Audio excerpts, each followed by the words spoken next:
So as a program manager, what things one can keep in mind before or while working on creating a program? Yeah. So particularly for students and communities, I think the thing that's, okay, this is going to sound really obvious to all of you who are still students, but you'll be surprised how quickly it gets forgotten when people stop being students. But it's like literally just that. Like always remember when you're designing a program for students that you're designing a program for students. And what does student mean in terms of like, how does being a student affect people's day-to-day lives?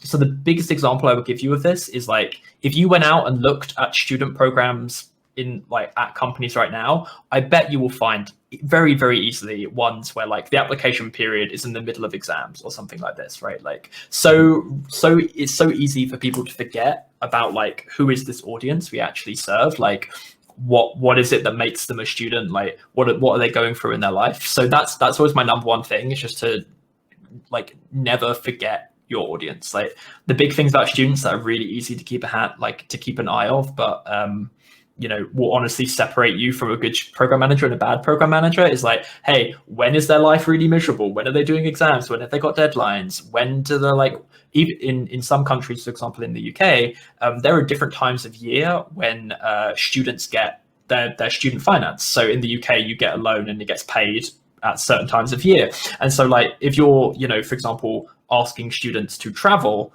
at the end before they get their next student finance payment, that's kind of tough. So just like these little things, just like remember like, hey, what is being a student like? How does that change through first year, second year, third year? When are they looking for jobs? What are their hopes and ambitions?